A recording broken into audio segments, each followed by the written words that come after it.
빈센트 이코노미스트님과 함께 보도록 하겠습니다. 어서 어서 오세요. 오세요, 빈센트님. 네, 안녕하세요. 네, 빈센트입니다. 네. 반갑습니다. 아, 우리 한 달 됐나요? 네, 지난번 한달 좀 뷰를 됐습니다. 한번 들었을 때. 네. 오늘 뭐 이래저래 보니까 시장마다 네, 뭐 외환 시장, 그리고 채권 시장, 그리고 주식까지도 막판에 아주 참 재밌는 어떤 반전이 있어서 네. 단기적으로 살짝 변공인가 하지만 네. 우리 또 빈센트님이 제시해 주시는 오늘 또 뭐 발표해 주실 게 네. 와, 당장 내일이 어떻고 모레가 어떻고 이런 얘기는 아니잖아요. 그죠? 그렇죠. 아무래도 이제 중장기 시계에 대해서 생각을 좀 말씀드리고, 네. 그래도 공교롭게 월말마다 나오니까 시계가 다음 달도 좀 궁금하시잖아요. 그래요. 네. 그래서 이제 10월 전망이자 뭐 연말까지 시계를 놓고 쭉 보는 것이죠. 네. 네, 일단 한번 들어보십시다. 그렇습니다. 네, 분위기는 좋지 않습니다. 그렇죠. 먼저 좀 말씀드리겠습니다. 네. 제목을 보시면 10월 전망이 이거는 이번 9월 FOMC에서의 파월 의장이 Q&A에서 나왔던 멘트예요. 그러니까 최선을 희망하되 plan for the worst, 최악을 대비하자. 아, 파월 의장의 얘기예요, 네, 저게? Q&A에 나왔던 멘트입니다. 그래서 네. 제가 이게 지금의 연준이 하는 메시지가 가장 중요했던 메시지 중에 하나가 아닌가라고 생각해서 따왔습니다. 결국 최선을 생각할 때가 된 것 같지만 네. 그럼에도 불구하고 최악의 경우들 대비할 필요가 있다는 게 메시지 같고요. 그 최악은 각각의 시장마다 오늘 수장님께서 말씀을 잘 주셨지만 시장마다 그에 대한 대응 전략은 좀 다를 수 있다라는 생각이 듭니다. 뭐 늘 그랬듯이 맨 처음에 좀 서머리를 좀 드릴 거고 네, 네. 뒤에 가서 몇 개 차트로 이제 말씀드리도록 하겠습니다. 일단 이 대응 전략 한번 보시죠. 오늘 대응 전략, 이 빨간색의 두 번째 있는 이 대응 전략을 업데이트를 해왔는데요. 좀 이른 감은 있습니다. 하지만 인플레이션 헤드라인 기준으로 피크아웃 되고 있습니다. 네, 피크아웃입니다. 인플레이션 피크아웃? 네, 인플레이션은 피크아웃입니다. 음. 네, 헤드라인 기준으로 피크아웃입니다. 그런데 그러다 보니까 자연스럽게 지금의 주가가 과거 PER 수준보다 아래쪽에 내려왔다라는 의미에서 가격적인 메리트가 물씬 풍기는 순간입니다. 평년 같으면 예년 같으면 일단 주식하시는 분들한테는 반가운 얘기인데, 그렇죠. 그죠? 그러니까 예년 같으면 인플레이션이라는 악재가 피크아웃 됐다. 물론 레벨에 대한 우려도 있고 또 오늘 뒤에서 말씀드리겠지만 저는 이제부터 코어가 좀 중요할 것 같은데요. 그러니까 핵심 그거는 CPI? 네. 네네네.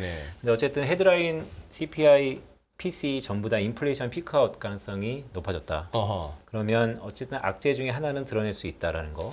네, 두 번째로는 가격적인 메리트가 부각될 수 있는 시점입니다. 그렇다면 좀 시계를 오래 잡고 내구성이 좀 있는 투자를 하자면 지금이 기회일 수도 있습니다. 2년 같으면. 네. 근데 저는 지금부터 이런 고민을 좀 해보자는 말씀드려요. 그런데 만약에 시스템적 리스크가 확대된다면 이것은 어떻게 보면 허수일 수 있다. 시스템적 리스크라고 하면 어떤 걸 말씀하시는 걸까요? 우리가 생각지 않은 달러의 강세, 또한 미국의 금리 인상에 따라서 비자발적 긴축들이 나오면 약한 고리들이 항상 무너지기 마련입니다. 네네. 그게 외환 시장의 전조가 될 수 있고요. 그런 의미에서 지금의 글로벌리 뭐 아르헨티나, 터키, 더 나아가서 수많은 동유럽 국가들, 남미 국가들이 다 무너지고 있습니다. 한국도 기초 체력은 자신 있다 하지만 우리 근원적인 내면 안에서는 외환 시장의 흐름을 놓고 봤을 때 좀 무너지고 있다는 것도 과한 해석은 아닌 것 같습니다. 위기입니다. 하지만 이런 국가들이 위기다 하더라도 큰 추세는 변하지 않았다라는 게 과거의 교훈인데 예. 결국 이 글로벌리 리세션 같은 시스템적 리스크를 불러올 수 있는 것은 선진국에서 크게 터져야 됩니다. 가까운 2008년도 결국 미국에서 터졌기 때문에 큰 위기였던 거고요. 자, 그런 의미에서 지금의 이 시스템적 리스크는 오늘 말미에 말씀드리겠지만 유럽입니다. 유럽. 네. 이번에 약한 고리 중에 가장 약한 고리, 즉 우리가 큰 포지션 자체를 꽤 크게 피버팅 할 수 있는 그런 여지가 무엇이냐라고 본다면 저는 유럽이라고 보고 있고요. 따라서 이 유럽의 리스크를 확인하기 전까지는 인플레이션이 피크아웃 됐다 하더라도 가격적인 메리트가 부각된다 하더라도 지금은 움직일 때가 아니다라는 말씀을 다시 한번 드리고 싶습니다. 너 어디, 집이 어디야 했을 때, 서울로 했을 때 네. 시비 걸 때 그러잖아. 서울이 다 너 집이야. 유럽 어디? 유럽 중에서도 역시 유럽 안에서의 아픈 고리는 이탈리아죠. 이탈리아. 이탈리아. 최근 이탈리아 국채 금리 4% 이상이 그것을 대변하고 있고요. 그런데 피그스 위기 때랑 좀 다른 것은 영국이 좀 떨어져 나와 있죠. 영국. 네. 근데 그리고- 요새 영국도 난리잖아요. 네, 근데 영국은 크게 뭐 그렇게 위험하게 안 보셔요? 영국도 위험합니다. 영국도 위험하다. 그래서 말씀드리는 게 유럽은 전반적인 붕괴 리스크가 좀 있을 것 같다는 생각을 보면서 이 부분이 그냥 기후였다. 확인해 보니까 역시 유럽은 단단했다라는 게 확인되고 나서 움직여야 될 것 같습니다. 인플레이션 피크아웃이라든지 가격의 메리트는 이런 유럽의 붕괴 가능성이 확인되지 않고서는 그렇게 큰 의미는 없다라는 생각을 갖고 있습니다. 그런 의미가 향후 한 12개월 포워드 1년을 놓고 봤을 때 저희 대응 전략 중에 하나고요. 오늘 이제 세 가지 큰 카테고라이즈를 말씀드리려고 합니다. 첫 번째로는 9월 FMC입니다. 네. 네, 9월 FMC의 리뷰이자 결국 11월 FMC의 프리뷰입니다. 오늘 인포메스 오면서 이 얘기를 할 때가 됐다 싶었는데요. 저희는 이제부터는 연준을 좀 의심할 필요가 있어 보입니다. 어떤 의심? 합리적인 의심이라고 말씀드리고 싶은데요. 네. 세상은 연준 마음대로 다 되는 게 아니죠. 그렇죠. 네, 그렇죠. 그리고 항상 연준의 통화 정책의 마지막에는 끊임없이 있었던 경기 침체가 있었다는 거. 근데 그렇다 보니까 복귀해 보면 연준은 경기 침체라는 것 때문에 통화 정책 정상화를 항상 마무리 못했다는 거. 이번에도 그럴 가능성이 있지 않을까에 대한 합리적인 의심이 지금부터는 필요할 때다. 자, 그런 의미에서 크게 한 네 가지가 있습니다. 첫 번째로는 자, 인플레이션 파이터로서의 스탠스는 이미 이번 프로젝션에서 2024년까지 지속된다. 그러니까 이번에는 좀 숫자로 연준이 강하게 인플레이션 파이터로서의 매파적인 발톱을 좀 들이웠습니다. 예. 하지만 경기 침체가 현실화된다라고 한다면 작금의 인플레이션 압력이 공급 측면에서 있었다라고 하더라도 결국 물가는 급락할 가능성이 있어 보이고요. 그렇다면 연준의 스탠스의 전환이 있을 거라고 보고 있습니다. 한 두 달 전에는 그런 기대가 컸죠. 그런데 잭슨 홀과 FMC를 거치면서 그런 기대가 수면 아래로 내려왔잖아요. 예. 네. 너무 내려왔다. 다시 한번 그 부분에 대해서 심각하게 생각할 필요가 있다라는 말씀을 드리고 오늘은 이 두 번째인데 이번 프로젝션과 점도표를 보면서 생각했던 겁니다. 이제는 헤드라인과 코어가 역전되는 시기가 돌입합니다. 해가 바뀌면 미국의 헤드라인 CPI PCE랑 코어 CPI PCE가 역전될 가능성이 높아 보입니다. 헤드라인은 그냥 CPI보다도 코어 CPI가 전년비든 전월비든 더 높아진다. 네, 그게 이미 뒤에도 제가 표로 말씀드리겠지만 연준이 숫자로 그 부분을 확인시켜줬습니다. 과거에도 그런 적이 있었나요? 있었습니다. 표를 한번 볼까요? 네, 먼저 네. 표를 한번 보시죠. 네, 네. 자, 왼쪽인데요. 어? 이게 PC 인플레이션의 올해 말 타겟이 5.4%, 올해 코어는 4.5, 헤드라인 높죠. 내년부터 바뀝니다. 내년엔 코어가 높습니다. 그리고 2024년은 비슷해지다가 다시 2025년에 코어가 높습니다. 하하, 그러네요. 나 이번에 놓쳤네. 네, 표 보면서 앞으로 그걸 못 봤네. 네, 이제부터 앞으로 3년은 연준이 얘기하고 있습니다. 코어가 헤드라인보다 높아지는 국면이 적어도 3년, 짧게는 2년은 이어진다. 하하. 네, 이거는 큰 판의 변화다라고 보고 있고요. 네. 자, 그런 의미에서 아까 소장님께서 잘 질문을 주셨는데 과거에도 그런 부분이 있었습니다. 과거에도. 그래서 오늘 메시지는 네. 과거의 이 헤드라인과 코어의 차이, 네. 이 차이가 어떨 때 나왔고 이랬을 때 연준은 어떻게 됐냐. 아하. 결론적으로 말씀드리면 과거 경기 침체 직전에 헤드라인과 코어의 이 스프레드가 엄청 확대되고요. 예. 이게 이렇게 벌어지면 곧바로 경기 침체의 가능성이 높습니다. 그래요? 지금 엄청나게 벌어져 있습니다. 그러면 그러면 연준이 바뀌었습니다. 바뀌었죠. 스탠스를 바꿨다. 네, 그러니까 오늘 드리고 싶은 말씀은 이런 겁니다. 연준이 바뀐다라는 우리가 기대가 있었죠. 네. 그런데 합리적으로 좀 의심해 보자. 과거에 어떤 지표가 어떻게 바뀌었을 때 바뀌었는지를. 그러니까 우리가 연준이 기대 인플레이션을 낮추면 바뀔 거야. 시장을 보고 하면 바뀔 거야. 라고 생각하는 것보다 과거에 연준이 중요시하는 데이터를 갖고 과거를 복귀해 봤을 때 정말로 그런 현상이 나타나면 연준이 바뀌더라. 그런데 이제도 그럴 가능성이 높아졌다라는 말씀을 드리고 싶은 겁니다. 네. 세 번째는 자, 이 부분 때문에 그러니까 요즘에 그렇지 않으세요? 그러니까 도대체 연준이 또 실기를 하고 있다라는 생각이 점점 들면서 월가에서도 연준이 미국 소비자들로 하여금 다시 한번 이실직고해야 된다는 얘기도 나오는 것처럼 도무지 이 현상이 왜 일어날까? 저는 지난달에 여기 나와서 이번 잭슨홀은 세상을 깜짝 놀랄 것이다라는 말씀을 드린 적이 있어요. 예. 그래서 제가 주목했던 부분이 안 나오긴 했습니다. 어떤 부분이냐면 포워드 가이던스의 변화입니다. 어허. 저는 포워드 가이던스 자체가 좀 변할 거라고 봤습니다. 네. 그런데 이번에 이 그린스펀과 파월 얘기를 좀 드리고 싶어요. 그린스펀은 아시는 것처럼 연준 의장 중에서 가장 롱텀하게 살아남았던 사람입니다. 네. 살아남았다라는 게 어떻게 보면 가장 중요한 단어인 것 같고요. 파월은 어쨌든 연임을 했죠. 예. 그런데 그린스펀이었을 때 연준은요. 시장을 보고서 정책을 펼쳤습니다. 그렇기 때문에 우리 시장 참가자들이 연준을 미리 대비해서 그렇게 바뀔 거라는 포워드 가이던스를 우리 미리 포지션을 취하고 있었다는 것이죠. 지난 7월 FOMC 직전에 우리 주식시장이 그랬습니다. 바뀔 거야? 그러니까 괜찮을 거야 라고 먼저 롱 포지션을 잡다가 크게 다친 것처럼. 그린스펀이었을 때는 그게 맞는 대응입니다. 근데 안 맞고 있죠. 예. 이유는 파월 때문입니다. 파월은 정책적인 리모델링이라고 저는 표현하고 싶은데요. 데이터 디펜던트 한다고 봤습니다. 이거는 이제 후행적입니다. 매크로 데이터가 시차가 있고 레그가 있는데 연준은 데이터 디펜던트 하겠다. 즉 미리 바뀌지 말고 다 확인하고 바뀌어라. 그러면 정책적으로 실기할 겁니다. 적시성을 놓칠 겁니다. 지금처럼 연준의 가파른 금리 인상이 결국 경기 침체를 불러올 거고 더 크게 망가뜨릴 겁니다. 그럼에도 불구하고 파월은 왜 이 정책을 고수하느냐? 네. 100% 명분입니다. 명분. 데이터 디펜던트를 하고 나면 명분은 그린스펀의 포워드 가이던스는 전망을 감안한 뷰를 감안한 정책입니다. 네. 블랙박스가 있는 것이죠. 파월은 모든 거를 확인하고 물가가 정점 찍고 아직은 내려오지 않았기 때문에 계속 금리를 올리는 거고 과거 그린스펀은 정점 찍고 내려왔다 그러면 이미 내려갈 거를 감안해서 다시 한번 완화 정책적으로 피는 거고 파월은 모든 것이 다 데이터로 확인한 다음에 정책을 필 거다. 후행적입니다. 이건 그러면 네. 반대로 말하면 명분은 확실히 있을 텐데 네. 적절한 시점에 적절한 대처를 하는 건 아닐 수 있다. 그래서 이거네요. 말씀드렸던 게 적시성에서 파월은 문제를 일으킬 겁니다. 그 문제가 지금 나타나고 있고 그런 것을 연준의 이 리모델링 정책을 우리가 잘 대응해서 과거 그린스펀처럼 연준을 생각해서 대응하지 말자. 그러면 앞으로 또 틀릴 것이다. 우리가 더 당할 것이다. 흔히 샤워실의 바보라는 얘기도 많죠. 네. 근데 결국 데이터 디펜던트라고 한다는 것이 연준의 정책적인 훗날 지금의 모습을 보면 적시성에서 문제가 있었다라는 회고록이 있을 겁니다. 하지만 명분은 갖고 가는 것이죠.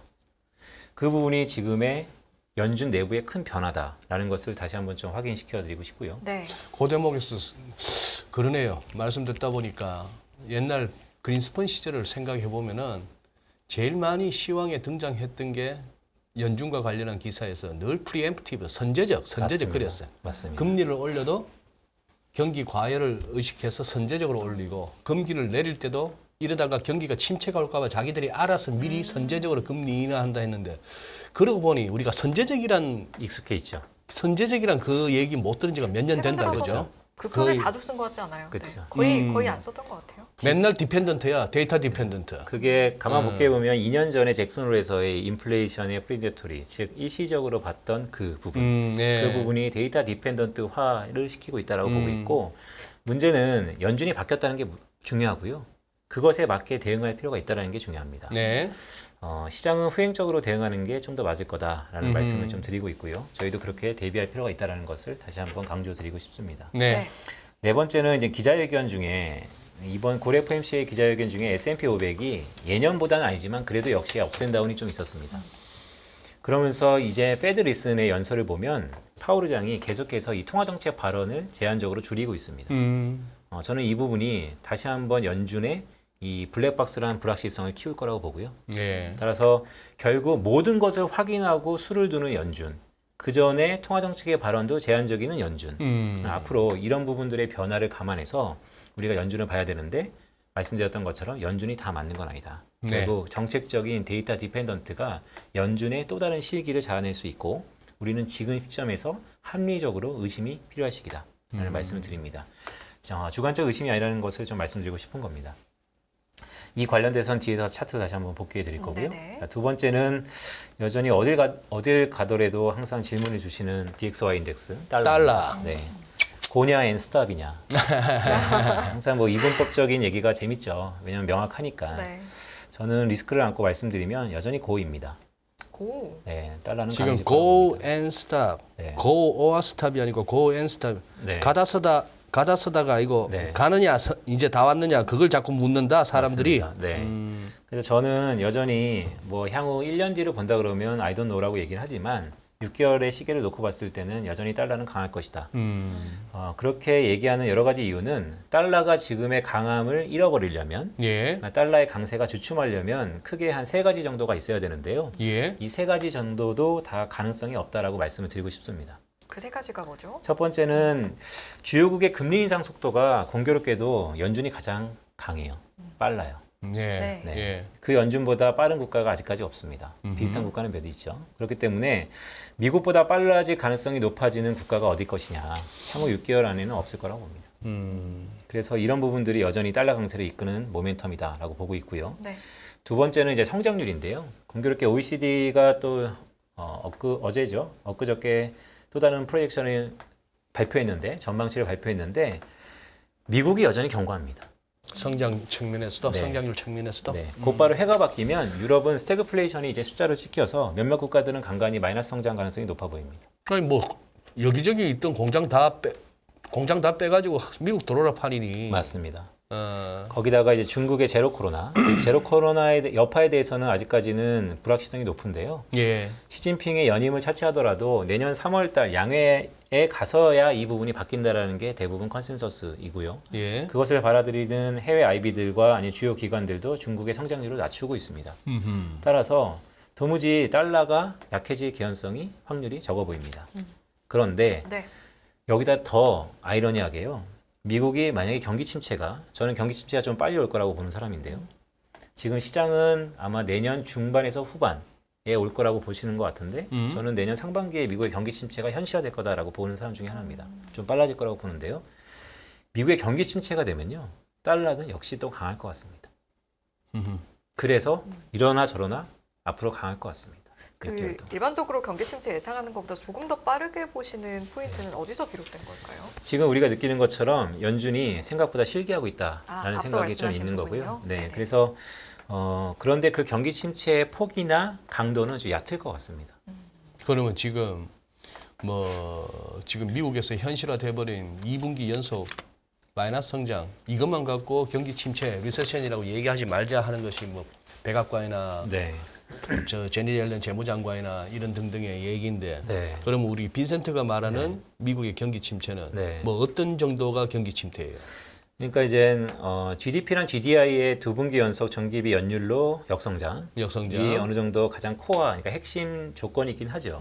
그런데 미국의 전미경제연구소에서 보는 6개의 또 다른 지표들을 네. 봤을 때 일단 실질 소비가 마이너스로 접어들었고요. 실질? 네, 실질 소비라는 품목이 소비. 있습니다. 네, 그 실질 소비의 마이너스가 이런 확률을 점점 높이고 있다고 보고 있고, 네. 결국 이제 고용 지표인데요. 예. 가계 디레버리징이 끝난 상태에서 고용 지표가 괜찮으니까 아직까지 과거와 똑같은 경기 침체다라고 얘기하기도 어려운 국면인 건 맞습니다. 하지만 가장 후행적인 지표인 고용 지표가 바뀔 거다라고 저는 보는 사람 중에 하나입니다. 왜냐하면 결국 그 앞단에 있는 심리 지수들, 그 다음에 실질적인 소비 지표가 이미 고개를 다 꺾였기 때문에 결국 후행적인 고용 지표가 바뀔 거다라고 저는 보면서 이 경기 침체의 현실화 가능성을 좀 앞당기고 있습니다. 그러면 앞으로는 이제 빈센트 보시기에는 그렇다 이거네. 매주 확인할 수 있는 신규 실업수당 청구 건수도 슬슬 올라갈 거고. 신규 실업 청구 건수는 사실 샘플링에 대한 재조정이 좀 필요합니다. 네, 저번에도 제가 여기서 미국의 고용시장을 경제활동 참가율이 올라오지 않는 거에 대해서 예. 오만 이사가 연설문을 하나 연주에 올린 적이 있다. 네. 그 여성의 노동률에 대해서 좀 말씀드린 적이 예. 있는데 예. 네, 약간의 틸팅이 좀 필요합니다. 어찌됐건 고용지표 전반적으로 안 좋아질 것 같습니다. 실업률도 좀 살금살금 올라가고. 맞습니다. 어. 그리고 세 번째는 이제 합의 가능성입니다. 그러니까 앞에 1번의 금리의 인상 속도라든지 성장률이라든지 아니면 미국의 경기 침체 가능성은 우리가 많은 경제 지표들을 통해서 합리적으로 추론하거나 예상할 수 있는 부분인데요. 네. 이 세 번째 합의 가능성이 사실 이건 변수인 거죠. 합의를 1985년 하시면 누가 합의하는 거예요? 환율을 결정하는 모형으로 따지면 설명 변수들, 금리차, 물가차, 성장률차 그것을 외한 변수들, 또 다른 변수들. 그게 암묵적인 이 모든 것을 다 차치하고 한 번에 환율의 추세를 돌릴 수 있는 게 합의인 것이죠. 양 국가 간의 암묵적 합의, 1985년 플라자 합의라든지 2000년도에 유로화의 탄생이라든지 제가 볼 때 이런 합의 가능성이 최근에 엔화의 개입으로 인해서 네. 상당 부분 합의 가능성이 있는 거 아닌가에 또 다른 의문이 좀 아, 있습니다. 각 나라의 주체들이 합의할 수 있는 여지가 있을 그렇죠. 것이다. 네. 그런데 저는 이 부분도 현실적으로는 어렵다라고 보는 것 중에 하나가요. 네. 결국 합의라는 것은 한쪽이 받아줘야 됩니다. 그렇죠. 근데 미국이 받아줄 건덕지가 전혀 없다.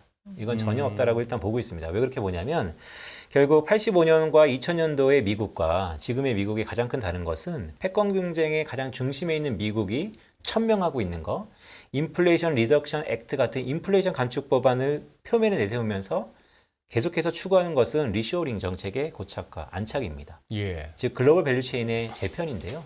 이게 재편되기 전에 환율을 달러를 약세로 이끌어서 수출 기업들의 다시 한번 모멘텀을 살려준다? 그럴 필요가 없어 보입니다. 여전히 강한 달러로 미국 내부로 모든 리쇼어링 정책을 안착시킨 다음에 다음은 노릴 것이다. 그래서 그 전까지는 우리가 생각하는 합의 가능성이 확률적으로 떨어질 거다라고 보고 있는 겁니다. 미국이 그간 합의를 했던 적을 이제 반추해서 저희가 해보면 어떤 경우에는 합의를 해줬었나요?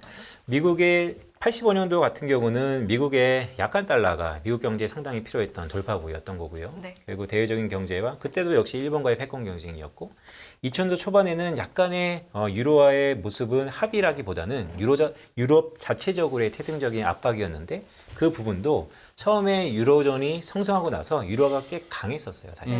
그러다가 점점 되돌림을 있는 걸 보면 결국 이 미국이 자기의 약달러가 미국 경제에 강한 드라이브가 될 수 있다라는 확신이 서기 전까지는 이 합의 가능성은 글쎄요, 전면적인 합의를 논하기에는 좀 어렵다. 그래서 지금은 미국이 수출보다는 인플레이션을 통한 부채 감축이라든지 아니면 산업의 리모델링, 그 글로벌 밸류체인의 재편이 좀 더 중요한 시기가 아닌가? 저기 강달러가- GBC가 뭡니까? 네, 글로벌 밸류체인입니다.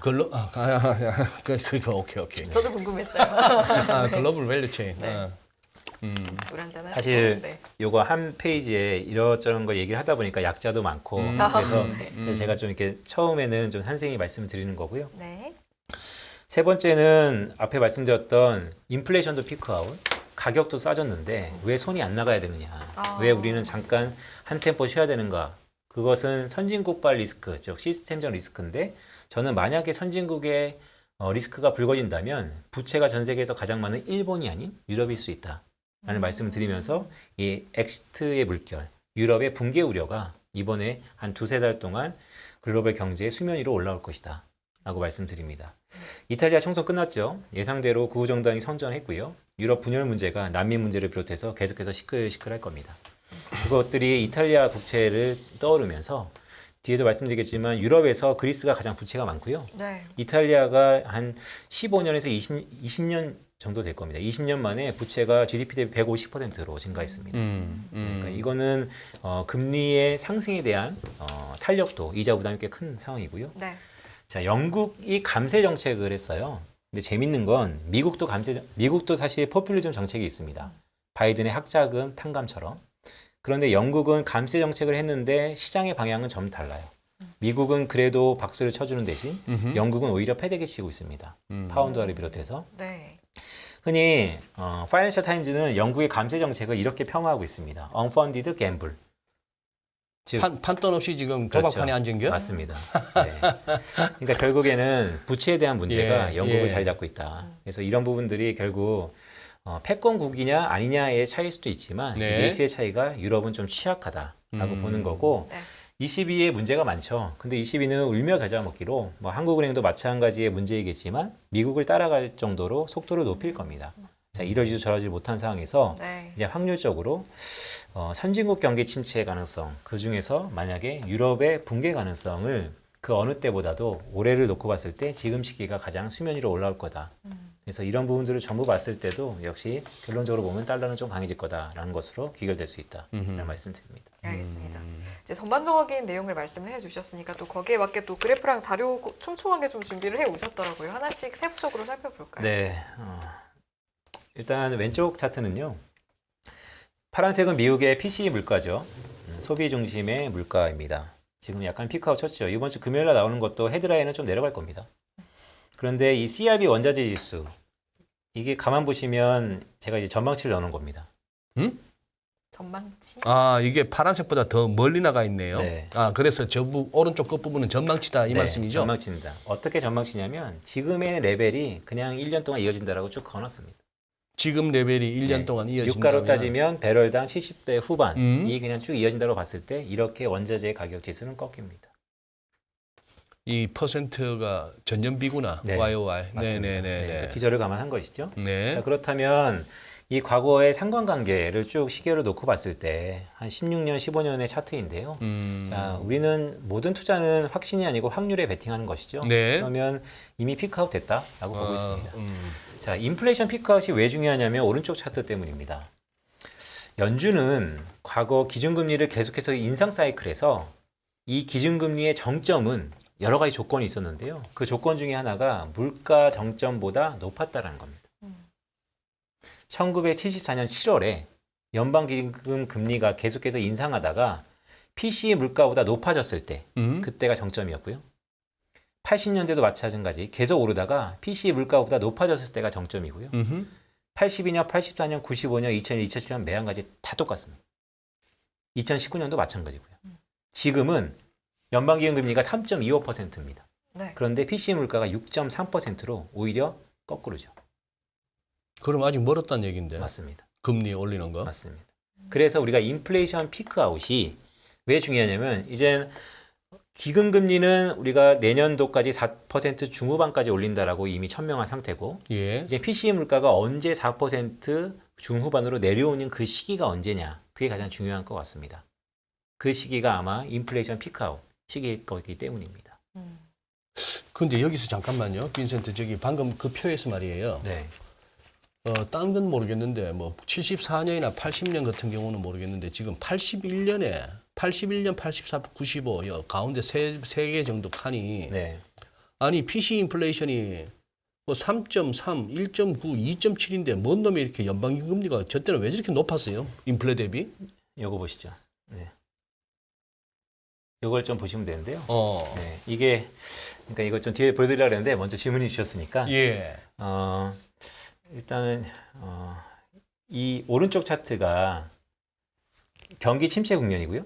그러니까 오른쪽 차트가 이 회색 여기가 음영 처리한 회색 네, 이게 세로로 네. 그 돼 있는 데가 경기 침체 경기 국면. 침체 국면이고. 이게 1959년부터 지금까지의 장기 시계열 자료입니다. 네. 그리고 파란색은 핵심 코어 PCE 물가, 빨간색은 헤드라인 PCE 물가. 네. 말씀드렸던 것처럼 이 80년대 중후반 이 PCE 헤드라인 물가가 크게 내려갔을 경우 예. 2% 언저였을 때 미국이 금리를 올렸던 경우가 있고요. 아까 표에 말씀드렸던 것처럼 요거 84년, 예. 95년 예. 말씀 주셨기 때문에 2001년도 마찬가지고요. 네. 이렇게 물가는 낮은데 왜 이렇게 금리는 높냐? 글쎄요. 네, 84년, 95년, 2001년. 예. 84년 여기고요. 네. 95년, 어. 2001년 여기입니다. 예. 네, 2001년도는 경기 침체가 한번 있었고요. 예. 네. 그 이후로. 그래서 요게 요 파란 요 주황색이 이제 연방기금 금리입니다. 그 시기에 이렇게 높았던 시기에. 자, 왜 그러냐면 제가 모두에 말씀드렸잖아요. 이제 앞으로 핵심 소비자 물가가 헤드라인과 역전될 거다. 네, 예, 예. 네, 그래서- 아까 그 얘기가 참 쏠깃하고 듣고 싶었는데. 네. 그러니까 결론적으로 얘기하면 그때 핵심 소비자 물가가 높았습니다. 지금 핵심 하시는 게 우리가 흔히 말하는 그 코어, 코어, 네. 근원, 네, 코어가 높았습니다. 휘발유하고 저 음식료 뺀 거. 맞습니다. 네. 코어가 높았습니다. 그렇기 때문에 이 낮은 물가에도 불구하고 높았다라는 말씀을 미리 좀 드리고요. 이거는 뭐 간단히 넘어가겠습니다. 그러니까 싸다라는 거, 우리가 PER을 보니까 좀 더 떨어져서 한국은 평균적으로 한 10배 정도 되는데 지금 10배 언더고요. 9배 정도 좀 후반이고 미국은 보통 한 15배, 14배 사이인데 좀 미국도 뭐 많이 싼 국면이 있죠. 그래서 과거의 밸류에이션을 놓고 봤을 때 이 밸류에이션의 틸팅에 대해서 여러 가지 감론을박이 있지만 어쨌든 뭐 주가는 싸진 건 맞다. 네. 그리고 인플레이션도 피크아웃은 맞다. 하지만 시스템적 리스크를 보자라는 말씀을 다시 한번 드리고 싶은 거고. 네. 자, 왼쪽은 제가 모두에 말씀드렸죠. 합리적인 의심이 필요할 때 일단 이번에 프로젝션에서 연준은 얘기하고 있습니다. 적어도 2024년까지는 인플레이션 파이터로서의 매파적인 발톱을 지속할 거다. 예. 그래서 실제 이 음영 처리를 제가 해놨는데 이 이 헤드라인 이제 빨간색은 뭐냐면요. 2% 위에 다 전망치가 나오고 있습니다. 그러니까 물가가 여전히 높다라는 거죠. 네, 한 3년 정도. 네, 네. 그러니까 계속해서 매파적으로 갈 거다. 그런데 저는 경기 침체가 오면 달라질 거다. 이번 인플레이션이 공급적인 샥에 의해서 있다 하더라도 예. 크게 아마 물가가 내려갈 거다. 그래서 오른쪽에 또 전망을 갖고 왔습니다. 지금 여기까지가 발표된 거고요. 여기서부터는 뭐냐면 소비자 물가가 전월비 0.2%씩 상승한다고 가정했을 때 파란색으로 나오고. 네. 왜 0.2냐면 평균적으로 미국의 물가는 엔간하면 0.2% 증가하는 게 평상시입니다. 네. 그래서 평상시에 가면 이렇게 내려와서 내년 6월 달 말에 2%에 도달합니다. 근데 만약에 내년 초반부터 제가 생각한 것처럼 경기 침체가 가정된다. 이거는 전월 대비 마이너스 성장을 감안했습니다. 그러면 이렇게 꺾어져서 내년 상반기에는 마이너스로 들어갑니다. 물가가 마이너스로. 네네네. 지금 8%, 9%, 10%였던 물가가 내년에 마이너스라고요. 그럼 연준은 배기지 못할 것이다. 합리적인 의심을 우리가 경기 침체를 감안하면 해야 된다. 라는 말씀을 좀 드리고 싶고요. 네. 자, 그런 과정인데 또 하나. 그때 가면 그러면 금리 인상을 멈추는 정도가 아니라 금리 인하를 할 수도 있는데 네. 혹시 또 양적 완화랍시고 또 돈까지 찍을까? 할 것 같습니다. 왜냐하면 이번에 코로나 때 보셨던 것처럼 네. 양적 완화의 부작용이 있죠. 예. 양적 완화의 부작용은 많습니다. 우리 저번에 소장님과하고 저희가 사석에서 얘기저기 한 적도 있지만 하지만 양적 완화가 긍정적인 부분은 위기를 잡았다는 거. 그것도 빠르게.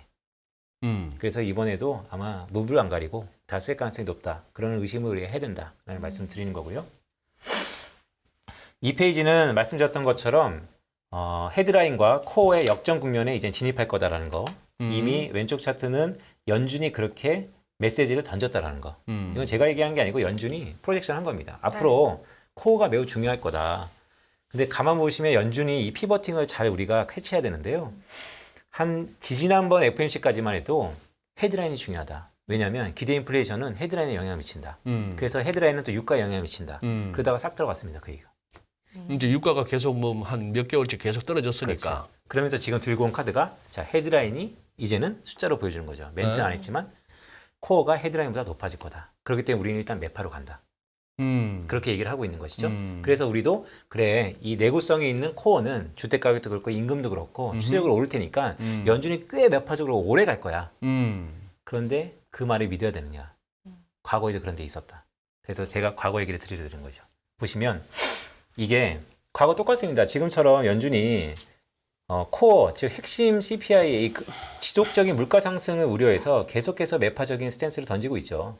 그러다 보면 결국 헤드라인과 코어가 역전되는 겁니다. 이 검은색은 제가 헤드라인과 코어를 뺀 겁니다. 그래서 이게 이렇게 올라갔다는 건 뭐냐면 헤드라인이 더 높이 올랐다는 거.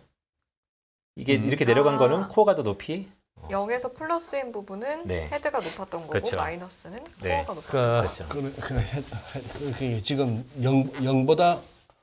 0보다 낮은 헤드라인 CPI에서 코어 CPI를 뺏는 코어 CPI가 헤드라인보다도 더 높은 그 시점이 되면은 저 제로 밑에서 있죠. 있는데 네. 그런데 보시면 이게 제가 미국의 경기 침체랑 같이 그려놨습니다. 예. 경기 침체 바로 직전에 이렇게 헤드라인과 핵심 코어의 차이가 급등합니다. 급등합니다. 이렇게. 그리고 다 경기 침체 왔습니다. 마치 장단기 금리도 그렇죠. 장단기 금리도 일단 역전됐다가 맞습니다. 경기 침체 오기 전에 보면 또 장단기 금리가 확 또 벌어져. 맞습니다. 똑같습니다. 예. 그래서 제가 흔히 다른 방송에서 장단기 금리 차를 갖고 뉴욕 페드도 그러니까요. 네네. 경기 리세션을 추정하죠. 그런데 저는 이제 헤드라인과 핵심을 갖고 말씀드리는 겁니다. 이번에 그렇다면 지금 가져오신 지금 화면에 있는 저 그림을 봤을 때 그냥 예전에 그랬듯이 또 그렇다고 한다면 지금 이 헤드라인에서 코어를 뺀 저 숫자가 저렇게까지 투더문처럼 확 치솟는 걸로 봐서는 어디서 꺾일지는 모르겠지만 조만간에 저 음영 처리되는 경기 침체가 온다는 얘기네. 그래서 제가 경기 침체가 빠르다고 말씀드린 거예요. 네. 근데 이게 제 전망이 아니고요. 다시 이거 보여드릴게요. 연준이 그렇게 전망하고 있습니다. 아니, 뭘 맨날 틀리는 연준 탓을 해. 연준한테 연준이 그랬으니까 뭐 차라리 연준이 뭐 하는 것보다 그냥 빈센트가 추정해보고 이렇더라. 그게 차라리 더 믿음직스럽고. 저도 추정을 하지만 네. 연준조차도 그렇게 연준조차도. 가이드라인을 던지고 있다. 그러니까 우리가 왜 그러냐면 이제는 연준의 해석이 예. 많은 의견을 분분하게 나오는 제스처가 많습니다. 네. 그 해석을 좀 정확하게 입체적으로 해야 되는데요. 네. 이 숫자를 갖고 많은 생각을 해볼 필요가 있다는 말씀을 드리고 싶은 겁니다. 연준이 프로젝션을 발표하면서 이번에 사실 이목을 끈 거는 GDP의 큰 폭의 하락 0.2% 올해 그다음에 지난해부터 더 내려갔던 뭐 실험 이런 것들이 쭉 있는데 그것 점도표 이런 것보다도 저는 이 물가 수준의 이 차이를 우리가 여지없이 캐치해야 된다라는 말씀 드리는 거고요. 네. 자 어쨌든 다시 와서 자 그래서 이 시기에 저는 조만간 이 헤드라인과 코어의 차이가 급락할 거다라고 보고 있고 그러면 경기 침체 가능성이 높을 거다라고 보고 있으면서 그러면 이거죠. 과거에 연준은 그 시기에 어땠냐? 여지없이 금리를 이렇게 낮춰왔다. 그렇지. 왕년에 저래서 또 그런다고 봐야지. 네. 그래서 또 재밌는 거는 이게 이제 소비자 물가랑 PCE랑 같이 통계적으로 계산해 봤습니다. 왼쪽은 경기 침체 시기고 평상시에 이 두 차이가 평상시는 코어가 높아요. 네. 평상시가 코어가 높다고요. 평상시에 코어가 높다고? 네. 헤드라인과 코어 수준이 마이너스라는 것은 코어가 높은 겁니다. 평상시에. 네. 근데 경기 침체 직전에만 이렇게 벌어지는 겁니다. 지금처럼. 네네네. 그리고 이 오른쪽은 그 변동성을 봤어요. 표준 편차. 네. 그러면 표준 편차는 소비자 물가가 PCE보다 더 큽니다. 그러니까 이 똑같은 헤드라인과 코어의 마이너스 차도 CPI가 PC보다 훨씬 더 크다라는 것이죠. 왜냐하면 앞으로 PC도 발표될 거고 CPI도 발표될 거기 때문에 잘 감안해서 보자는 말씀드립니다. 잠깐만. 아직 결론까지는 안 갔는데 네. 지금 우리 어디 갔지? 아까 뭔가 보셨나 질문이 본데요. 하나 있었는데 네. 우리 김기영 님이 질문하시기를 연준이 긴축의 끈을 놓을 수 없는 이유는 과잉 유동성 때문이 아닐까요? 만약 연준이 긴축을 완화하는 제스처만 취해도 주식 등 자산 가치 급등할 것 같은데 제 생각이 틀릴까요? 매우 좋은 질문이고 좋은 콜입니다. 왜냐하면 지금 이런 거죠. 예를 들어서 뭐 이거는 사실은 75베이스 포인트냐 50bp냐에 네. 대해서 의미는 별로 없어질 것 같은데 네. 그래서 단기적인 모멘텀을 일으킬 수 있어서 중요합니다. 다음번에도 자이언트 스텝 가능성이 농후하죠. 그런데 그러다가 빅 스텝으로 선회한다면 시장은 환호할 겁니다. 단기적으로도. 다음. 지금 현재 제시된 점도표로 봐서는 11월 달에 75, 12월에 50bp 올려야 되는 거 아니에요? 그렇죠. 그런데 50pp를 만약에 11월 달에 보인다면 시장은 환호할 겁니다. 왜냐하면 그 다음에 헤드라인과 이런 것들이 다 피크 치고 내려올 가능성이 높으니까요.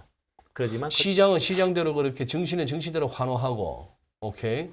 그래서 뭐 채권 시장에서도 국채 수익률도 낮아지고, 채권 쪽도 매수가 살아나고, 그래서 다시 또 주택 시장도 좀 냉각되나 싶어서 하다가 또 다시 살아나고, 코인도 지금 보니까 오늘 여러 가지 뭐 금리, 환율, 주가 할 것 없이 변곡 조짐이 모이니까 코인 시장에도 매수가 살아나서 지금 다시 2만 불 비트코인이 이러고 있는데 코인도 다시 들썩들썩거리고 그러면 연준 입장에서 지난 뭐 1, 2년 동안 말부터 일시적이니 인플레가 해서 들어먹었던 욕 그러고 뭐 2022년부터 접어들어가지고 그렇게 허겁지겁 급하게 또 금리 올려서 사람들 이렇게 괴롭게 했다고 들어먹었던 욕 먹어가면서까지 저거 하려고 했던 걸 못 이뤄낼 거 아니에요. 이런 거죠. 그러니까 75 베이스 포인트냐, 네. 50 bp냐. 예. 50 bp를 올리면서 더 강한 메시지와 멘트로 달래줄 수 있는 거고요. 그러니까 제가 모두에 말씀드렸던 것처럼 75냐 50 bp냐는 이제 큰 중요한 것 같지는 않다. 다만 이 숫자 지키는 거에 대해서 환호하는 분위기는 있을 거다라는 네. 말씀드리면서 근데 말씀드렸던 것처럼 연준이 주저하는 이유는 딱 하나죠. 예. 이렇게 75 베이스 포인트처럼 계속해서 자이언트 스텝을 연속해서 가다가 빅 스텝으로 약간의 속도를 늦추면 지금처럼 말씀하신 것처럼 환호를 하겠죠. 그러면 우리가 또 똑같은 물가라도 수요에 영향을 더 많이 받는 핵심 소비자 물가, 핵심 PC는 다시 한번 상승 가도를 달리기 때문에 그러면 제가 말씀드렸던 것처럼 그래도 역시 역전된다. 헤드라인과 코어는. 더 경기 침체는 더 빨라지는 거다. 그래도 궁극적으로 경기 침체 이후에 연준은 또 스탠스를 바뀔 것이다. 그래서 이런 우리 달러랑 비슷해요. 달러 강합니다. 그런데 미국의 경기 침체가 오면 그래도 달러 강합니다. 연준이 계속해서 지금의 속도를 늦추던 빠르던 경기 침체가 올 겁니다. 코어와 헤드는 역전돼서 네. 그럼 결국 그 뒤에 연준은 바뀔 겁니다. 지금 빅초이님이 물가는 목표치에 도달하지 않았는데 경기 침체 오면 카드가 있나요? 제가 잘 몰라서 그러는데 경기 침체면 물가도 목표치 이하로 떨어졌을 때인가요? 레벨을 말씀 주시는 거죠. 네, 레벨이 많이 높아졌기 때문에. 근데 우리가 복귀해 보면 지금 계속해서 수면 아래로 내려가 있는 것 같지만 옐런 의장부터 시작해서 네. 보합 경제, 또 평균 인플레이션 타겟팅, 연준이 수많은 안정 장치들이 많습니다. 2%를 타겟으로 하지만 상황에 따라서 바뀔 수 있는 것이죠. 오히려 이 2% 타겟팅 때문에 아무것도 못하는 연준보다는 아마 이 스프레드 차이가 크게 내려가면서 나타나는 경기 침체에 반응할 가능성이 있어 보인다라는 말씀 드리고 싶은 겁니다. 예, 네. 오늘 좀 어렵죠? 어려워. 열심히 좀 중요해 따라가고 보입니다. 있습니다. 예. 네, 어려운데요. 저도 고민을 좀 많이 했는데 이것 좀 중요한 것 같습니다. 다시 한번 좀 말씀드렸고요. 그래서 이거는 이제 그린스펀과 파월입니다. 네, 그린스펀 이렇게 마켓 디펜던트 했었던 정책이 지금은 데이터 디펜던트 하고 있다라는 네. 말씀을 좀 드리고 싶은 거고요. 아까 모두에 설명드렸던 그대로입니다. 자, 파월 의견, 9월 FOMC에서의 파월의 기자회견 당시에 이렇게 S&P 500에 업앤다운이 있었습니다. 즉 이렇게 한마디에 요동치는 시장을 보고 파월이 할 수 있는 것은 입을 닫을 것이다. 저 지금 커서에서 커서를 한번 짚어봤어요. 제일 높은 부분. 네, 저 장중에 제일 높은 고점에서 자빠지기 시작했던 파월이 뭐라 했길래요? 3,907포인트 0.7. 예. 그러니까 파월은 그러니까 이거는 뭐냐면요. 처음에 딱 그 매파적으로 발표하자마자 내려갔다가 뭐 점도표 보고 뭐 이렇게 또 올라갔다가 하고 보니까 처음에 아찔해서 이렇게 빠졌어요. 그러다가 네. 다시 또 올라갔어요. 네, 올라간 거는 약간 완화적인 멘트도 있었어요. 상황에 따라서. 그런데 여기서 결국에는 매파적으로 할 거다라는 거에 사실 영향을 미친 것이죠. 그러니까 파월은 지난 잭슨 홀 때부터 사실 되게 정제되는 멘트를 하고 있습니다. 아끼는 거죠. 그래서 그런 발언들이 이번에 페드 리슨에서도 나타났고요. 조만간 파월 의장은 이제 통화 정책에 대해서는 예전처럼 숫자로 보여주거나 아니면 이런 멘트에 의한 포워드 가이던스는 극히 제약적으로 할 것이다. 지난번 리뷰 때도 그렇게 말씀하셨던 것 같아요. 맞습니다. 예. 그리고 제가 보는 대로 아마 하고 있다라고 말씀 좀 드리고 싶고요. 네. 네, 이건 달러입니다. 달러 얘기인데. 근데 뭔 말을 하기가 겁은 나겠는데. 근데 또 재미는 있겠다. 뭐 직접 자기 제롬 파월 명의로 계좌에 열겠나 만수도 할 때마다 자기가 말 들썩들썩하니까요. 어떻게 하면 시장 우회되는지 빤하게 보이는데 한국의 승희 씨한테 차민 계좌 열어놓고 뭐 할 수 있는. 저로서는 느껴볼 수 없는 경험이겠지만 뭐 네. 그러니까. 네. 네. 이 차트는 이제 달러 관련돼서 말씀드렸던 차트이고요. 네. 6개월 내 바뀌기가 쉽지 않다라는 얘기입니다. 점도표가. 네, 점도표도 그렇고 금융시장도 CME 네, 선물시장에서도 네. 그렇게 이미 반영을 하고 있다. 말씀 좀 드리고 싶은 거고. 네. 자, 이거는 OECD에서 이번에 발표한 거기 때문에 업데이트 해왔습니다. 좀 재밌게 꾸려놨는데요. 6월 전망 대비 9월의 조정폭입니다. 6월 전망 대비. 네, 이번에 얼마나 조정을 했느냐. 네. 그래서 보면 유럽 국가들을 다 마이너스 폭을 넓혔습니다. 내년에.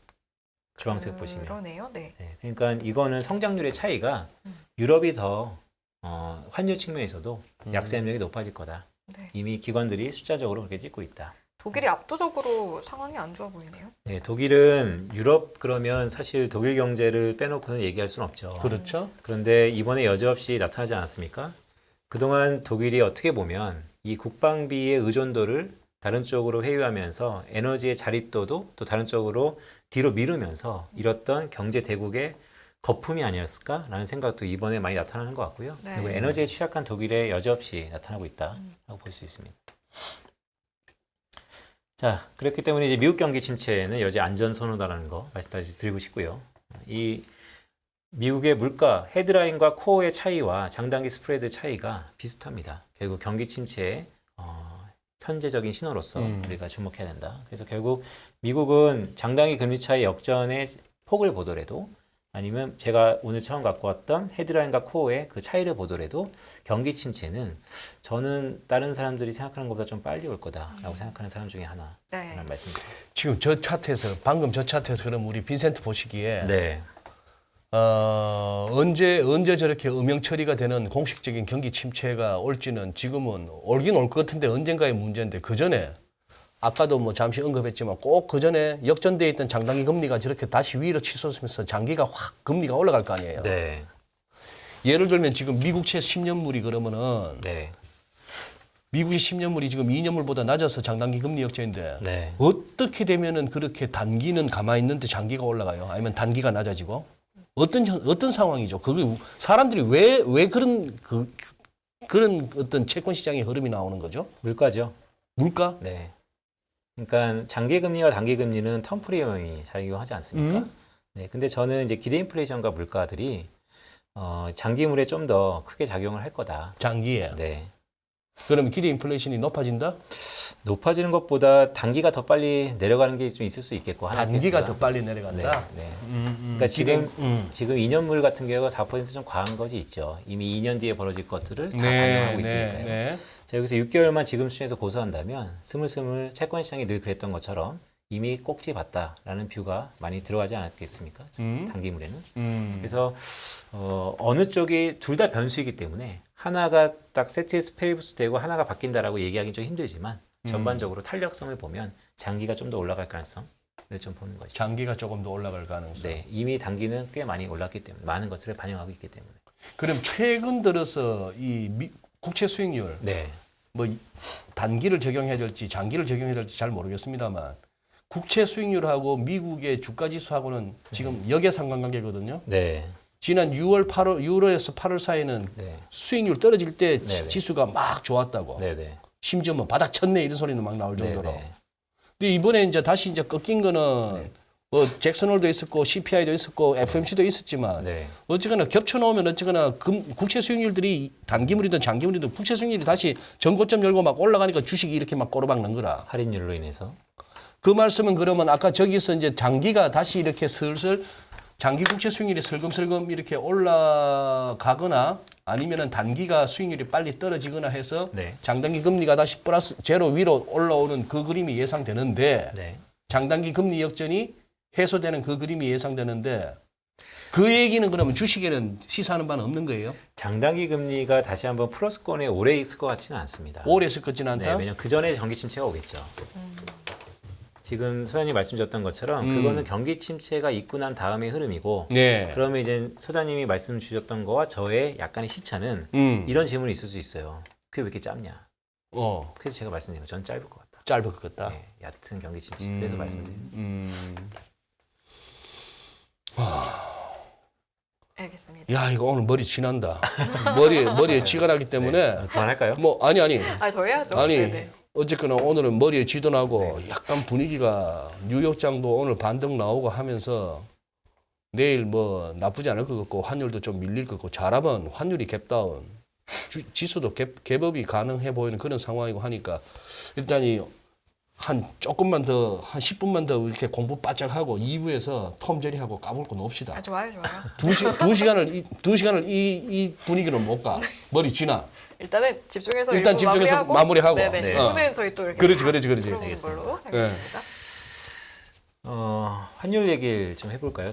글쎄 궁금했어. 네, 일단 뭐 이거는 제가 저보다 훨씬 더 경험이 많은 수장님께 여쭤보고 싶은데요. 나 요새 모르겠어요. 환이 막 빠그라졌어 판이. 그렇죠. 이제 환율의 추세는 사실 뭐 제가 여쭤보면 저조차도 좀 이제 실례일 것 같고, 근데 그것보다 저도 중공무원 생활 좀 했었지만, 그러셨어요? 네, 제가 이제 국회 예산 국회 정책 좀 맞다. 계셨어요. 저번에 말씀하셨었죠. 네. 네, 그러니까 왜 그런 말씀드리냐면 지금 이제 실질 실효 환율 얘기까지 나왔어요. 정책 당국자 입장에서. 그러니까 명목 환율로 설명이 안 되니까 실질 실효 환율을 갖고 온 겁니다. 그래서 제가 데이터를 보여드리는 겁니다. 왼쪽은 사실 실질 실효 환율은 물가를 감안한 또한 실질 실효 환율의 네. 그런 사전적 의미부터 혹시 말씀해 주실 수 있나요? 그러니까 실질 환율은 오른쪽에 그러니까 먼저 이렇게 보죠. 오른쪽이 명목 환율이에요. 네. 그러니까 우리가 흔히 얘기하는 달러는 얼마야? 그럼 오늘 1142원이야. 그럼 네. 이게 이제 오른쪽에 명목 환율입니다. 네. 명목에다가 이제 각 국가의 인플레이션, 보통 CPI라고 얘기를 하죠. 인플레이션을 디플레이팅하면 그게 실질 환율입니다. 네. 근데 이제 실질 환율 중에서도 이제 실효 환율은 네. 각 국가가 여러 가지 범주가 있지만 각 국가 간의 무역에 가중되는 가중치들, 가중치들. 네, 무역을 감안한 네. 물가를 감안한 환율을 아. 실질 실효 환율이라고 하는데요. 네. 그러니까 이제 명목 환율 외에 각 국가 의 특수성과 글로벌리 위치를 감안해서 환율을 보자라는 얘기입니다. 네, 왼쪽 그 저 왼쪽에 실질 실효 환율 같으면은 네. 오른쪽에 명목 환율만 봐서는 지금 막 우리 원화가 엄청나게 막 똥값이 돼가는 느낌인데, 그렇죠. 저 이제 실질 실효 환율을 보면 이제 진짜 원화에 요거 저거 다 감안했을 때 가치가 어떤가 하는데, 저건 떨어진다는 얘기는 원화 가치가 떨어진다는 의미죠. 그렇죠. 그러니까 선생님 말씀 주셨던 것처럼 일단 실질 실효 환율 말씀드리면 기준이 100입니다. 100이니까 그리고 100 위에 있으면 원화가 강하다. 강한 거고. 라고 100 밑에 있으면 원화가 약하다라는 겁니다. 네. 그런데 BIS라는 국제결제은행에서 나오는 실질 실효 환율을 보면 8월달 기준입니다. 그러니까 아직 9월달께 안 나왔어요. 그래서 8월달, 그러니까 이제 큰 폭의 원화 환율의 상승, 약세가 아직 들어가지 않은 거죠. 그래도 8월달까지도 흉흉했는데 그때 기준이 100.5입니다. 그러니까 100 이상이에요. 강하다. 네네네. 오늘 이걸 갖고 이제 중앙은행에서 나와서 아직까지 원화는 고평가 국면에 있다라는 얘기를 하는 그렇게 거죠. 얘기할 수 그러니까 있어요. 안전하다라고 얘기를 하는 네네. 거죠. 그런데 보면 일단 정점 찍고 내려온 약해지고 있는 구간에 있는 건 맞습니다. 그래 9월 달은 저기 좀 쑥 내려올 가능성이 그렇죠. 있네. 네. 그리고 9월 달에 우리가 조금 네. 절하폭이 컸어. 그렇죠. 9월은. 네. 그리고 사실 이것의 의미는 그만큼 한국의 이 인플레이션의 압력이 다른 국가들에 비해서 아직은 낮다. 음흠. 네. 비교적. 네. 그렇습니다. 오케이. 그리고 오른쪽 차트는 이젠 이거는 명목이죠. 네. 한국이 97년 12월부터 비자발적으로 IMF에 의해서 변동환율 제도로 바뀌어요. 그래서 97년 12월부터 현재까지의 그냥 미디언 값, 평균 값은 1,146원입니다. 네. 어제 종가 기준으로. 그냥 흔히 이게 평균이라고 할 수 있는 거죠. 지금 1,421원. 그럼 이걸 보면 한국은 원하는 저평가, 약하죠. 그러니까 물가랑 무역 가중을 다 감안하면 아직까지는 고평가. 그런데 그거보다 한 달 더 업데이트된 거를 보면 한국은 과거 평균에 비해서는 원화가 약한 건 사실. 네. 그래서 이 두 가지를 비교해서 이제 보자라는 건데 네. 결국 실효와 명목이 지금 미스매치돼 있다라는 거. 그래서 저는 어떻게 보느냐? 저는 위험의 시그널로 봅니다.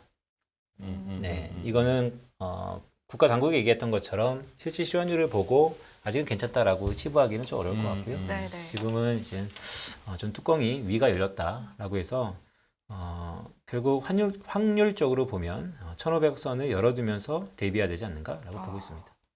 네, 마지막입니다. 네. 유럽입니다. 공교롭게 전 세계에서 가장 부채가 많은 국가, 고칠덩어리 국가는 이탈리아와 일본입니다. 네, 두 국가는 사실 전 세계 역사를 보면 역사에서 또 가까웠던 적이 꽤 많았던 국가입니다. 보면 좌우축이 좀 다르긴 한데요. 이탈리아와 일본 국채 금리의 트렌드가 똑같고 최근에 고개를 드는 모습도 비슷합니다. 그러네요. 얼추 비슷한 느낌인 것 같아요. 네. 그리고 오른쪽에 보면 2002년 우리가 월드컵을 치를 때 하고 지금 20년이 흐른 지금하고의 부채의 흐름을 보면 일본은 거의 2배 가까이 커졌고요. 부채가. 네. 이탈리아도 거의 뭐 106%에서 150%로 커졌다. 한 50% 정도? 네. 네. 근데 공교롭게 두 국가 다 오늘 계속 제가 말씀드리고 싶었던 것 중에 하나가 선진국이다. 이자 압박이 높아지고 있다. 사실 나는 저 그림 보면은 네. 지금 빈센트 갖고 온 저 슬라이드에서 왼쪽 그림은 나 사실 좀 소름 돋아요. 지금 보면은 우선 왼쪽 그림에서 좌측이 보면은 저 꼭대기가 17%인데 저게 파란색 이탈리아거든. 네. 지금 이게 이제 4%를 막 넘기 시작했다고 이탈리아는 5%를 향해 가고 있는데 일본 잘 보시면은 오른쪽에 제일 높아봐야 7이고 지금 얘가 얼마냐 하면 지금 얘가 0.25라고. 지금도 이 일드 커브 컨트롤 한답시고 조금만 국채 가격이 이렇게 올라가 가지고 수익률이 아니야. 국채 가격이 떨어져 가지고 맞나? 맞죠? 네. 국채 가격 떨어져서 저기 제집 오르면. 저 수익률이 0.25% 위로 막 갈라 하면은 비호재가 막 미친 듯이 득달같이 사갖고 아직도 저 안에 가둬놓으니 적하다가 저게 안 돼 가지고 일본 저 오렌지 색깔의 저기 위로 뻥 터지는 상황이 오면은 어쩔까 굉장히 걱정이에요. 끝까지 막을 수 있을까요? YCC 가능할까요? 일단은 일본은 할 수 있는 게 그러니까 대안이 없는 비판을 하고 있는 거죠. 할 것 같습니다.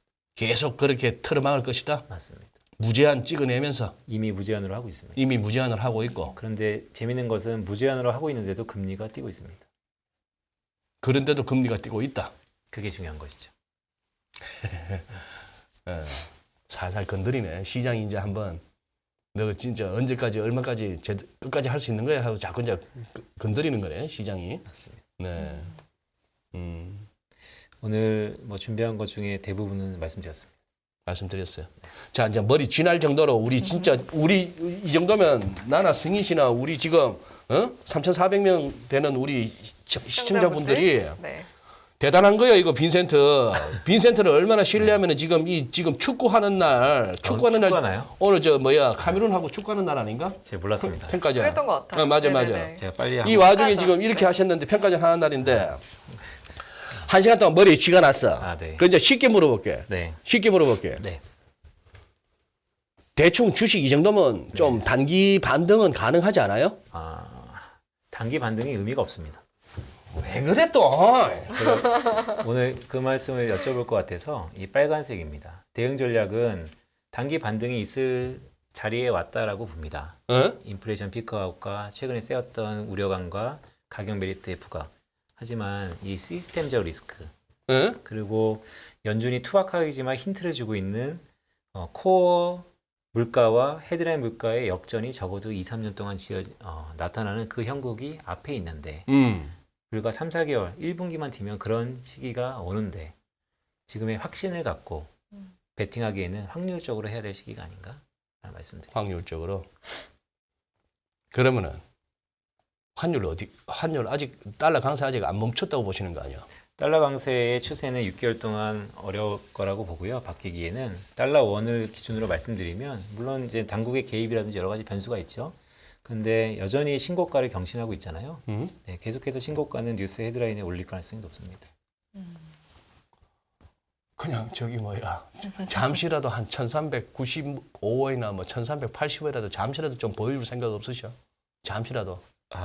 저희가 이제 가격을 수급에 의해서 결정되는 거니까요. 네. 제가 아직까지 그런 영향력은 없어서 아쉽습니다. 네. 그러니까 이제 계속해서 시작과 끝에서 계속해서 말씀해 주신 게 결국에는 인플레이션 피크아웃, 가격에 메리트 있는 건 사실인데 네. 지금은 들어가기는 조금 그렇고. 아니 그나- 네네. 내가 지금 희망회를 돌리자는 게 아니고 네네네네. 숨 좀 쉬자고 숨. 그쵸, 그렇죠. 그쵸. 그러면- 숨 좀 쉬자고 아주 막 네네네네. 질식을 할 것 같아. 네, 그러면 이 말씀 좀 드릴게요. 네. 사실 제가 한 2달 전부터는 승희 씨랑 소장님하고 같이 이제 호흡을 맞추고 있는데 네네. 2달 전에 그러니까 벌써 한 5달 한 5, 6개월 전에 제가 월요일 날 나와서 그때 달러원이 1,300원을 넘고 달러 위안이 7을 넘는 순간을 주목해야 한다는 말씀 드린 적이 있어요. 네. 그래서 위안이 이제 7을 넘었죠. 네. 더 중요한 것은 중국 인민은행이 이렇게 불을 켜고 방어를 하는데도 넘었다라는 게 중요한 네. 포인트고요. 네. 저는 오히려 달러 위안이 7을 넘으면 모든 사람들이 공포에 휩싸일 거라고 말씀드린 적이 있어요. 근데 그때가 오히려 기회일 수 있다라고 말씀드렸습니다. 단 중국 정부가 대규모의 부양책을 펼친다면. 근데 지금 대규모의 부양책이 안 나옵니다. 그래서 그래요. 그러면 이제 단서를 다시면서 네. 그러면 그때는 조금 노려봐도 돼요라고 하시는데 그것 중에 네. 하나가 또 유럽의 리스크를 확인하기 전까지는 네. 이라는 단서를 다셨잖아요. 맞습니다. 어떤 수치를 추적해서 보면 될까요? 네, 그래서 오늘 맨 마지막에 갖고 온 수치가 이겁니다. 그래서 뭘 보냐? 네, 이탈리아 금리를 보시죠. 이탈리아 금리. 네. 아하. 자. 오케이. 벌써 7시 59분이네. 벌써 그러게 우리 됐어요? 권중리님 최종 정리를 해주세요. 자, 항상 일타 강사는 마지막에 핵심 정리, 서머리. 네. 1, 2, 3 세 가지로. 투자는 흔들리며 피는 꽃이죠. 지금은 흔들릴 때입니다. 그래도 흔들리지 않고 꽃을 피려면 아내가 굳건해야 되는데요. 지금은 중심을 잡고 안전적으로 포트폴리오를 구성할 때라고 보고 있습니다. 안전하게. 네. 안전하게가 첫 번째인 거고 두 번째, 세 번째도 듣고 싶으신 거죠, 소장님? 이렇게 조용히 기다리신 걸 보니까 두 번째, 세 번째 뭡니까? 약간 이런 느낌. 안 네네. 넘어가. 네, 사실 여기 앞에 지금 화면에 보시면 1번, 2번, 3번 그리고 세 줄 요약입니다. 연준에 대해서 합리적인 의심을 하자. 달러는 6개월 내 추세 변화가 어렵다. 왜 우리가 손을 나가면 안 되냐면 유럽의 붕괴 우려가 Winter is coming을 기억하자. 이 세 가지입니다. 오케이. 그래요. 자, 성희주리 빈센트 자, 보내드립시다. 보내드릴까요? 네. 알겠습니다. 자, 오늘 이 시간은요, 저희 특집으로 준비한 기회 역습 강달러 시대라는 주제로 우리 빈센트 이코노미스트님과 함께 했습니다. 너무 잘 들었습니다. 고맙습니다. 고맙습니다. 고맙습니다.